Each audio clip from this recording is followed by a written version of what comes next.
그날 저는 갑자기 가슴이 답답하고 심장이 빠르게 뛰기 시작했어요. 두려운 마음에 두 아이에게 전화를 걸어 도움을 청했지만 아이들의 대답은 저를 더욱 무겁게 만들었죠. 진혁아, 엄마가 지금 상태가 안 좋아서 병원에 가야 할 것 같아. 진혁, 엄마, 지금 회사에서 중요한 회의 중이야. 좀 이따가 다시 연락할게. 어머니 속으로 생각함. 직장 일이 바쁘다는 건 이해할 수 있지만 지금 너무 아프고 불안한 상황인데 어쩔 수 없이 딸 채원이라도 와줄 수 있을까 싶어 전화했어요. 어머니, 채원아, 엄마가 갑자기 몸이 안 좋아서 병원에 가야 할 것 같아. 혹시 올 수 있니? 채원, 엄마, 지금 애들 때문에 정신이 없어. 미안하지만 지금은 좀 어려울 것 같아. 어머니, 그날 병원에서 혼자 대기하면서 저는 더 이상 아이들에게 기대면 안 된다는 걸 깨달았어요. 그 순간 느낀 외로움과 실망감은 육체적 고통보다 더 깊고 아픈 것이었죠. 안녕하세요. 올해 69세가 되었고 두 아이의 어머니입니다. 얼마 전 큰 결정을 내렸습니다. 바로 집 비밀번호를 바꾼 것이죠. 처음에는 이렇게까지 해야 하나 고민도 많았지만 오랜 생각 끝에 내린 결론이었습니다. 제 이야기를 들으면 왜 이런 결정을 했는지 이해하실 수 있을 겁니다. 사실 이 결정을 내리기까지 많은 밤을 지새웠습니다. 자식들이 오지 못하게 하는 것이 과연 옳은 일인가? 내가 너무 과민하게 반응하는 것은 아닌가? 스스로 수없이 되돌아봤습니다. 하지만 자식들로부터 받는 상처는 더 이상 견딜 수 없을 만큼 컸습니다. 남편이 세상을 떠난 후 집은 저에게 유일한 안식처였습니다. 이곳에서조차 자식들로 인해 상처받는다면, 이 집마저 저를 지켜주지 못한다면 저는 어디에서 위로를 받을 수 있을까요? 그래서 저는 용기를 내어 결단을 내렸습니다. 집 비밀번호를 바꾸고 자식들이 더 이상 들어올 수 없게 된 것이죠. 이 결정이 자식들에게는 충격일 수도 있겠지만 저는 제 삶을 지키기 위한 최선의 방법이라고 생각합니다. 여러분이 제 이야기를 들으며 저희 마음을 이해해 주셨으면 합니다. 자식들을 사랑하지 않는 것이 아닙니다. 오히려 너무나도 사랑하기에 그들의 무관심과 냉대가 더욱 아프게 다가오는 것입니다. 저의 이야기를 통해 많은 분들이 부모로서의 고충을 이해하고 공감해 주셨으면 합니다. 이제부터 제 이야기를 차근차근 들려드리겠습니다. 제 남편과 저는 두 아이를 정말 사랑하며 키웠습니다. 아들 진혁과 딸 채원이는 저희 부부의 자랑이었죠. 진혁은 어릴 때부터 장난꾸러기였고 채원이는 언제나 웃는 얼굴로 주변을 밝게 했어요. 가족 여행도 자주 다니고 주말마다 함께 시간을 보내며 많은 추억을 쌓았습니다. 그때는 우리 가족이 정말 행복했어요. 어릴 적 진혁은 항상 에너지가 넘쳤습니다. 하루는 집 앞 공원에서 진혁과 자전거를 타다가 넘어져 크게 울었죠. 제가 달려가서 진혁을 안아주며 눈물을 닦아 주었을 때 진혁은 저를 꼭 껴안고 울음을 그치던 기억이 납니다. 그때 저는 이 아이가 언제나 제 곁에서 안전하고 행복하게 자라기를 바랐습니다. 채원이는 언제나 웃음이 많아 집안 분위기를 밝게 만들어 주었어요. 채원이의 웃음소리는 마치 햇살 같아서 힘든 일도 채원이의 웃음 한 번에 사라지는 것 같았어요. 우리 가족은 주말마다 가까운 산으로 등산을 가거나 바닷가로 드라이브를 가곤 했습니다. 한 번은 캠핑을 가서 밤하늘의 별을 보며 서로의 꿈을 이야기했던 기억이 납니다. 진혁은 그때 축구 선수가 되고 싶다고 했고 채원이는 피아니스트가 되고 싶다고 했어요. 저와 남편은 아이들의 꿈을 응원하며 그들이 원하는 것을 이루도록 최선을 다해 지원했습니다. 아이들이 학교에 들어가면서 저희 부부는 더욱 바빠졌습니다. 진혁의 축구 시합을 보러 다니고 채원이의 피아노 연주회를 준비하며 늘 아이들과 함께 시간을 보냈습니다. 진혁과 처음으로 축구 시합에서 골을 넣었을 때 저는 너무 기뻐서 눈물이 날 정도였어요. 채원이가 처음으로 피아노 연주회에서 연주를 끝냈을 때 관객들의 박수 소리에 저 역시 가슴이 뭉클했습니다. 여름에는 해수욕장으로, 겨울에는 스키장으로 가족 여행을 다니곤 했습니다.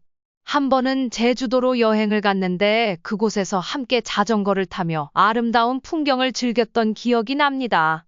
그때 채원이가 자전거를 타다가 넘어져 무릎을 다쳤는데 진혁과 얼른 달려가 동생을 일으켜 세우며 위로해 주던 모습이 지금도 눈에 선합니다. 이렇게 저희 가족은 많은 시간을 함께 보내며 행복한 추억을 쌓았습니다. 저는 그 시절이 너무나도 그립고 다시 돌아갈 수만 있다면 무엇이든 할 수 있을 것 같아요. 하지만 시간이 지나면서 아이들은 점점 저희 부부의 곁을 떠나 각자의 삶을 살게 되었습니다. 그때는 아이들이 성장하고 독립하는 것이 자연스러운 일이라고 생각했지만 지금 돌아보면 그때부터 이미 아이들과의 거리가 점점 멀어지고 있었던 것 같습니다. 그렇기에 자식들이 저를 멀리하게 된 지금 그들과의 추억이 더욱 소중하게 느껴집니다. 이 추억들이 저에게는 큰 위로가 되지만 동시에 자식들이 더 이상 제 곁에 없다는 사실이 더욱 가슴 아프게 다가옵니다. 몇 년 전 남편이 갑작스럽게 세상을 떠나면서 모든 것이 달라졌습니다. 그날도 평소와 다름없이 시작되었지만 남편이 회사에서 돌아오지 않았습니다.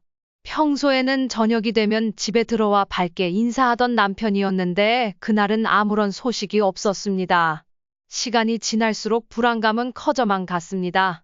그리고 결국 병원에서 걸려온 전화 한 통이 우리의 인생을 송두리째 바꿔놓았습니다. 남편은 심장마비로 세상을 떠났고 저는 그 소식을 듣는 순간 온몸이 얼어붙는 것 같았습니다. 남편이 떠난 후 집은 더 이상 예전의 따뜻한 공간이 아니었습니다. 아이들은 점점 바빠져 집에 찾아오는 일이 줄어들었고 저는 혼자 남아 남편을 그리워하며 지내야 했습니다. 시간이 지날수록 자식들과의 거리도 점점 멀어졌습니다.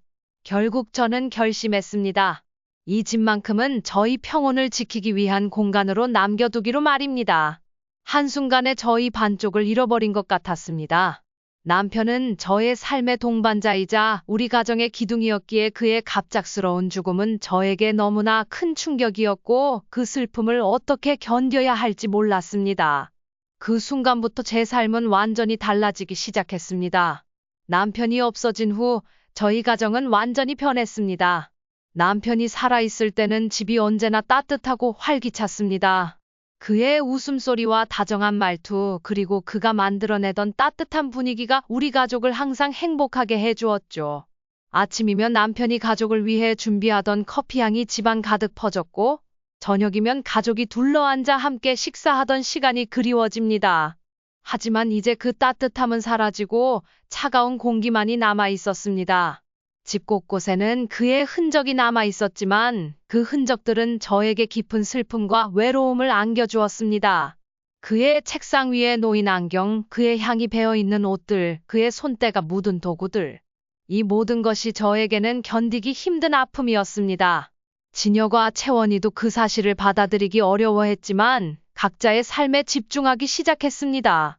진혁는 직장에서 승진을 위해 노력했고 채원이는 가정을 꾸리고 아이들을 돌보느라 바빠졌습니다. 두 아이 모두 자신들의 삶을 꾸리기 위해 애쓰는 모습이었지만 그 과정에서 저와의 거리는 점점 멀어져만 갔습니다. 자식들은 자신의 슬픔을 잊기 위해 바쁘게 지냈고 저는 그들과 멀어지는 것을 체감할 수밖에 없었습니다. 처음에는 저도 자식들을 이해하려고 노력했습니다. 자식들이 직장 생활에 지치고 새로운 가정을 꾸리느라 바쁠 것이라고 생각했죠. 그들이 저를 돌보지 못하는 것도 어쩔 수 없는 일이라고 여겼습니다. 남편을 잃은 슬픔에 잠겨 있었기 때문에 자식들에게 너무 많은 것을 바라지 않으려고 했습니다. 저 역시 남편의 부재로 인한 깊은 상실감을 극복하는 데 많은 시간이 필요했으니까요. 매일 밤 남편의 빈자리를 느끼며 잠을 이루지 못하는 날들이 많았습니다. 그리움이 밀려올 때마다 남편의 사진을 보며 눈물을 흘렸고 그의 목소리가 그리워 그가 남긴 메시지를 반복해서 듣곤 했습니다. 하지만 시간이 지날수록 자식들의 방문은 점점 더 뜸해졌습니다. 처음 몇 달 동안은 자주 찾아왔지만 시간이 지나면서 그 횟수는 점점 줄어들었습니다. 명절에도 자식들이 찾아오지 않는 일이 많아졌습니다. 설날 전에 채원이에게 전화를 걸었는데 일이 바쁘다며 다음에 보자고 했습니다. 진혁도 마찬가지였습니다. 자식들이 바쁘게 살아가는 모습을 보며 저도 그들을 이해하려고 했습니다. 하지만 자식들이 저를 점점 더 멀리하게 되면서 저는 혼자 지내는 시간이 많아졌습니다. 남편이 떠난 후 집은 더 이상 따뜻한 안식처가 아니었습니다. 그때마다 남편 생각이 더 많이 났습니다. 남편이 살아 있었다면 이렇게까지 외롭지는 않았을 텐데 하는 생각이 들었습니다. 제가 자식들에게 너무 의지하려 했던 것일까요? 아니면 자식들이 저를 너무 쉽게 잊어버린 걸까요? 저는 그 답을 찾기 위해 많은 시간을 고민했지만 결국 혼자서 이 모든 것을 견뎌내야 한다는 사실만이 분명해졌습니다. 한동안은 자식들이 다시 찾아올 거라고 믿고 기다렸습니다. 매일 아침 일어나서 오늘은 누가 찾아오지 않을까? 기대하며 하루를 시작했지만 그 기대는 번번이 실망으로 바뀌었습니다. 한 번은 추석을 맞아 자식들이 오기를 기다리며 정성껏 음식을 준비했습니다. 전을 부치고 갈비찜을 만들며 자식들과 함께 보낼 시간을 기대했죠. 하지만 결국 그날 저녁이 되도록 아무도 오지 않았습니다. 진여과 채원이 역시 바쁘다는 핑계를 대면서 오지 않았습니다. 그날 밤 저는 혼자 차려진 음식을 바라보며 눈물을 흘렸습니다. 자식들은 저를 점점 더 멀리했고 저는 그 속에서 홀로 버텨야 했습니다. 자식들이 다시 찾아올 거라는 희망을 품었지만 그 희망은 점점 사라져 갔습니다. 자식들이 저를 외면하는 현실 속에서 저는 혼자서 모든 것을 감내해야 했습니다. 어느 날 급히 병원에 가야 할 일이 생겼습니다. 갑자기 가슴이 두근거리고 답답해지는 증상이 몰려왔습니다. 저는 놀라서 진여과 채원이에게 전화를 걸었습니다. 진혁이야, 엄마가 지금 상태가 안 좋아서 병원에 가야 할 것 같아. 진영는 엄마, 지금 회사에서 중요한 회의 중이야. 좀 이따가 다시 연락할게. 라며 전화를 급히 끊었습니다. 실망감이 밀려왔지만 채원이에게도 연락을 해보았습니다. 채원아, 엄마가 갑자기 몸이 안 좋아서 병원에 가야 할 것 같아. 혹시 올 수 있니? 채원이는 엄마, 지금 애들 때문에 정신이 없어. 미안하지만 지금은 좀 어려울 것 같아. 나중에 다시 얘기해요. 라며 거절했습니다. 결국 저는 혼자 택시를 타고 병원에 갔습니다. 이 순간 저는 자식들에게 더 이상 의지할 수 없다는 것을 깨달았습니다. 병원 대기실에서 차가운 의자에 앉아 기다리는 동안 마음은 더욱 무거워졌습니다. 의사에게 진료를 받고 나서도 아무도 곁에 없다는 사실이 너무나도 서글펐습니다. 병원에서 집으로 돌아오는 길에 눈물이 차오르는 것을 참을 수 없었습니다. 남편이 곁에 있었다면 이 상황이 달라졌을까요? 하지만 그는 이제 없고 자식들은 저를 외면하고 있었습니다. 그날 밤 저는 고독감에 잠을 이룰 수 없었습니다. 그 후로도 여러 번 자식들에게 도움을 요청했지만 돌아오는 답변은 늘 같았습니다. 한 번은 집안의 수도관이 터져서 급하게 진혁에게 전화를 걸었습니다. 진혁이야, 집에 수도관이 터져서 물이 넘쳐 흘러. 빨리 와줄 수 있니? 엄마, 지금 회사에서 중요한 프로젝트 때문에 바빠. 나중에 보수업체를 불러. 또 한 번은 전등이 나가서 채원이에게 도움을 청했습니다. 채원아, 집 전등이 나갔어. 와줄 수 있니? 엄마, 지금 출장 중이라 못 갈 것 같아. 전기 기사를 불러. 자식들의 이런 반응이 반복될수록 저는 점점 더 지쳐갔습니다.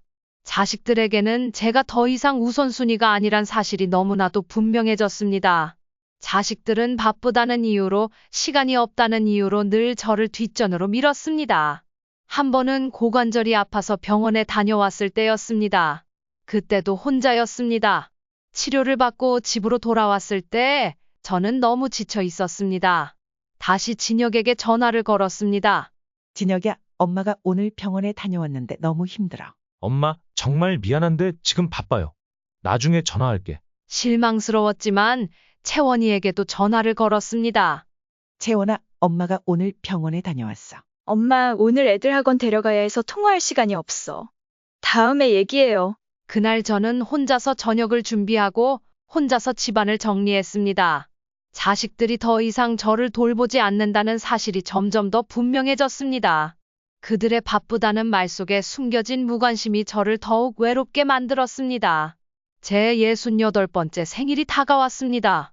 평소에는 자식들이 생일을 챙겨주지 않더라도 그저 지나가는 날로 생각했지만 이번에는 특별히 자식들과 함께 시간을 보내고 싶었습니다. 해가 거듭될수록 느껴지는 고독감과 외로움이 더욱 커졌고 자식들과 함께하는 시간이 절실해졌습니다. 그래서 며칠 전부터 진혁과 채원이에게 연락을 했습니다. 진혁이야, 이번 주 금요일에 엄마 생일인데 너 시간 좀 낼 수 있겠니? 같이 저녁 먹으면 좋겠어. 엄마, 미안해요. 그날 회사에서 중요한 프로젝트 때문에 야근해야 할 것 같아요. 다른 날은 안 될까요? 진혁의 대답은 예상했지만 그래도 실망스러웠습니다. 채원이는 다를 거라 생각하며 전화를 걸었습니다. 채원아, 이번 주 금요일 엄마 생일이잖아. 같이 저녁 먹으면서 축하해 줄 수 있을까? 엄마, 그날 애들 학원 스케줄 때문에 정말 어려울 것 같아요. 미안해요. 나중에 따로 시간 내서 봐요. 채원이도 바쁘다는 이유로 거절했습니다. 자식들이 저를 위해 시간을 낼 수 없다는 사실이 너무나도 슬펐습니다. 그래도 생일을 그냥 지나치고 싶지 않아 혼자서라도 축하하기로 했습니다. 생일 당일 저는 근처 빵집에서 작은 생일 케이크를 하나 사서 집으로 돌아왔습니다. 집안은 적막했습니다. 케이크를 올려놓고 초를 켰습니다. 케이크 위에 불이 밝혀지자 제 마음도 조금은 밝아지기를 바랐지만 오히려 고독함만 더 크게 느껴졌습니다.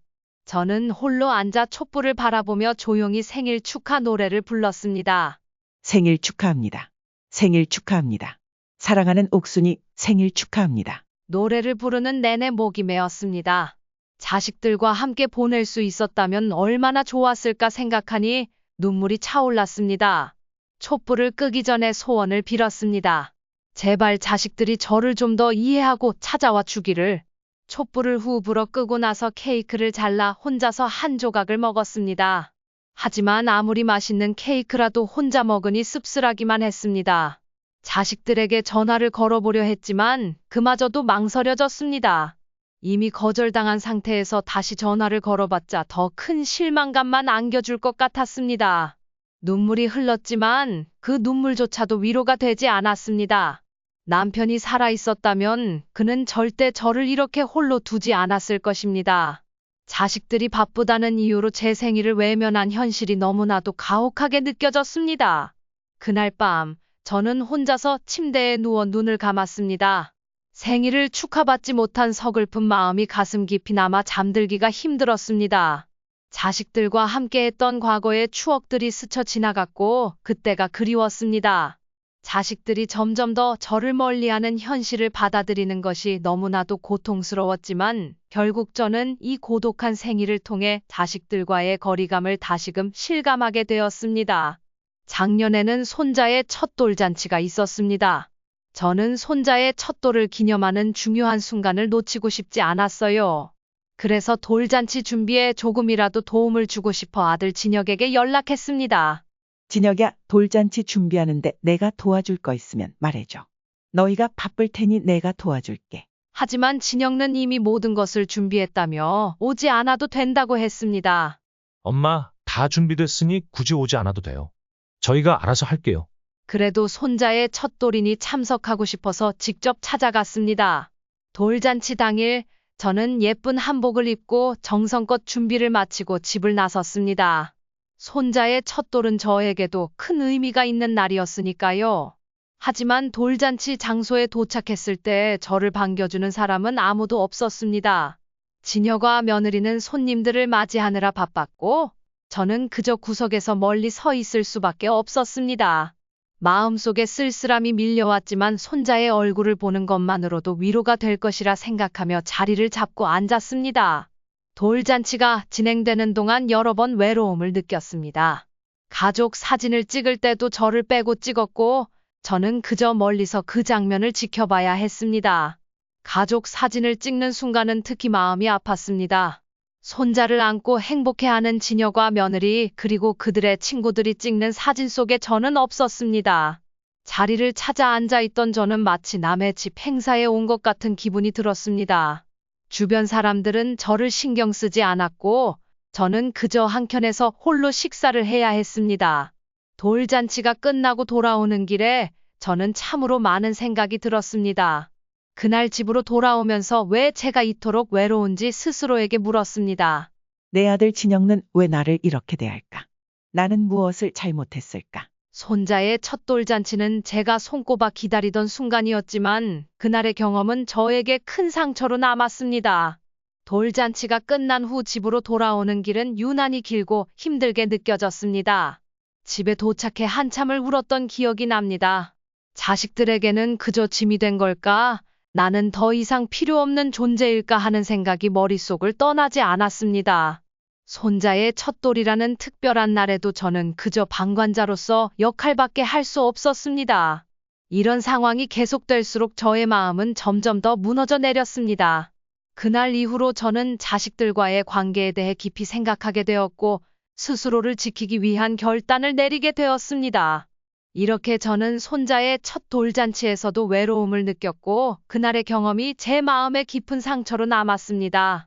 자식들과의 관계가 더 이상 회복될 수 없다는 것을 깨닫고, 저는 제 삶을 다시 돌아보게 되었습니다. 자식들이 저를 찾아오지 않더라도 스스로를 지키기 위해 집 비밀번호를 바꾸기로 결심한 것은 이런 일련의 경험들 때문이었습니다. 그날의 기억은 저에게 많은 것을 깨닫게 해주었고, 더 이상 외로움에 지지 않기로 마음먹는 계기가 되었습니다. 몇 달 전 제 인생에서 또 하나의 큰 사건이 있었습니다. 그날도 평소처럼 주방에서 저녁을 준비하고 있었습니다. 불 앞에서 요리를 하고 있었는데 순간적으로 기름이 튀면서 불길이 치솟았습니다. 너무 놀라 당황했지만 급하게 소방서에 신고했습니다. 소방차가 도착하기까지의 시간이 너무 길게 느껴졌습니다. 불길은 순식간에 번졌고 저는 어찌할 바를 몰랐습니다. 다행히 소방관들이 신속히 도착해 화재는 큰 피해 없이 진압되었지만 그 후에도 집안 정리를 해야 했습니다.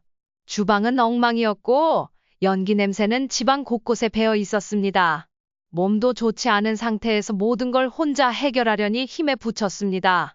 나이도 있고 체력도 예전 같지 않아 집안 정리를 혼자 다 하기에는 너무 버거웠습니다.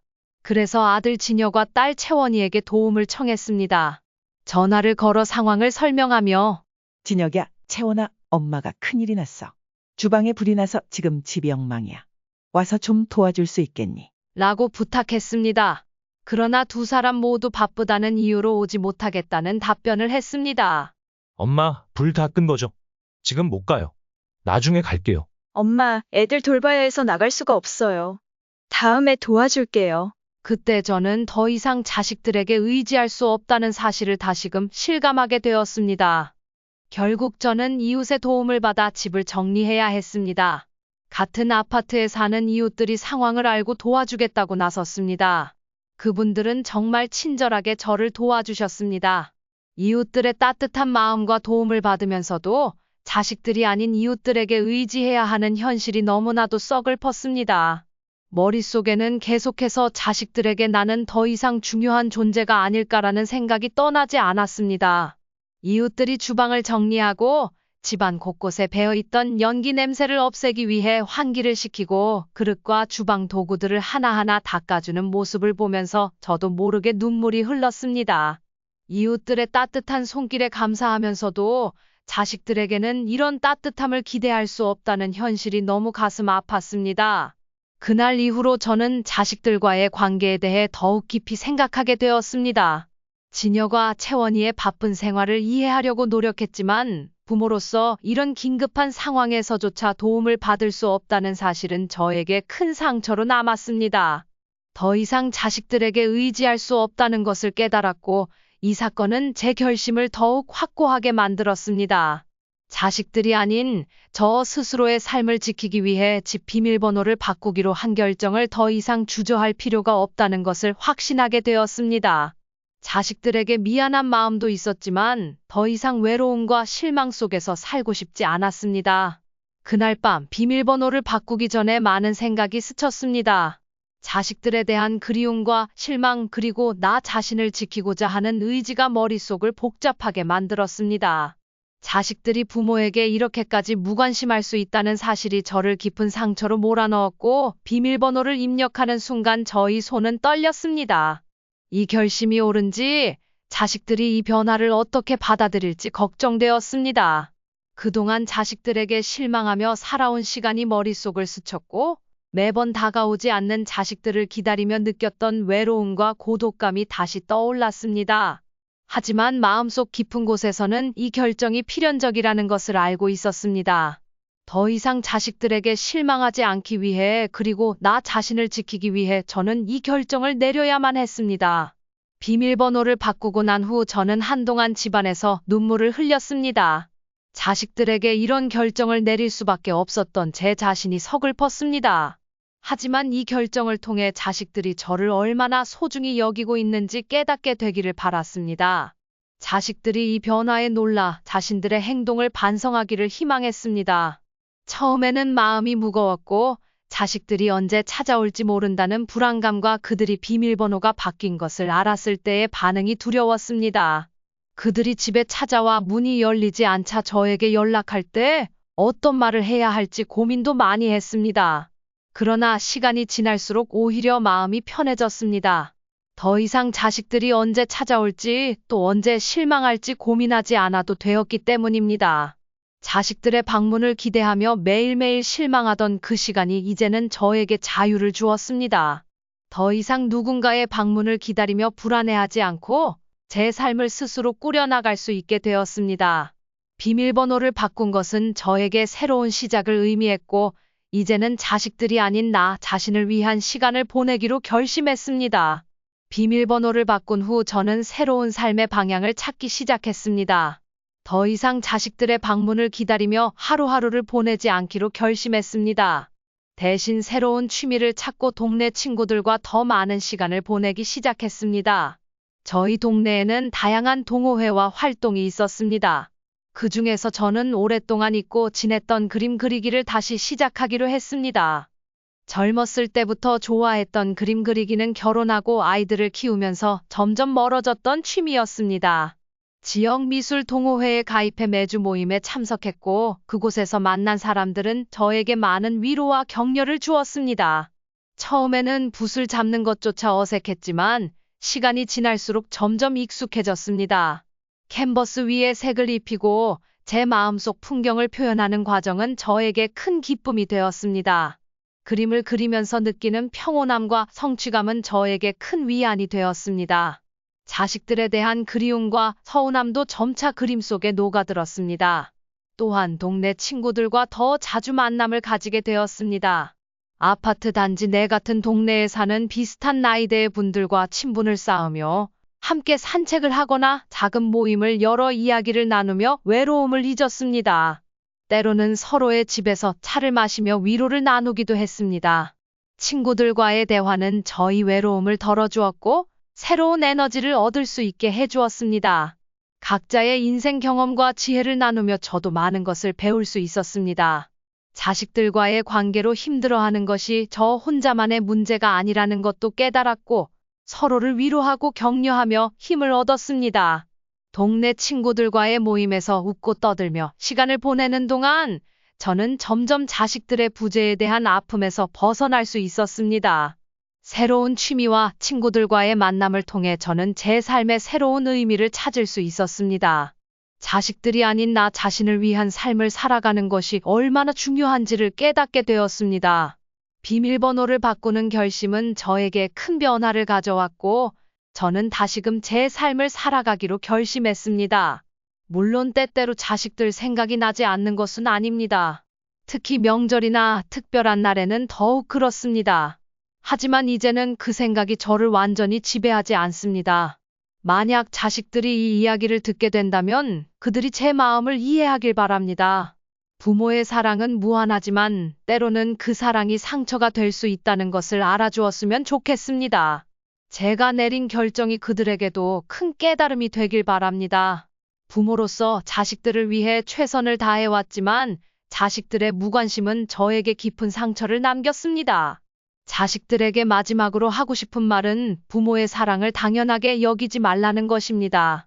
부모는 언제나 자식들을 위해 존재하지만 그 사랑도 한계가 있습니다. 자식들의 무관심과 방치는 부모에게 깊은 상처를 남깁니다.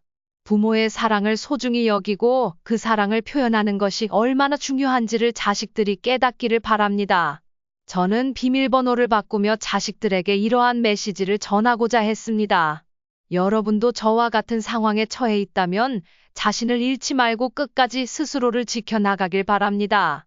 부모로서 자식들에게 무조건적인 사랑을 주는 것도 중요하지만 스스로의 삶을 지키는 것도 중요합니다. 이 경험을 통해 저는 진정한 독립의 의미를 배웠습니다. 나이가 들어감에 따라 오히려 더 강해져야 한다는 것, 그리고 타인에 대한 기대보다는 자신을 믿고 의지해야 한다는 것을 깨달았습니다.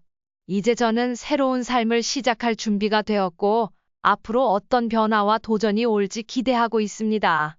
이 결정은 단순히 비밀번호를 바꾸는 것 이상의 의미를 지녔습니다. 이는 제 삶의 새로운 장을 여는 시작점이었습니다. 자식들에 대한 기대와 의존에서 벗어나 저 자신의 행복과 가치를 찾아가는 여정의 첫걸음이었습니다. 비록 쉽지 않은 결정이었지만 이를 통해 저는 더 강하고 독립적인 사람으로 거듭날 수 있었습니다. 여러분도 저와 같은 상황에 처해 있다면 자신을 잃지 말고 끝까지 스스로를 지켜나가길 바랍니다. 부모로서 자식들에게 사랑을 주는 것도 중요하지만 스스로의 삶을 지키는 것도 중요하니까요.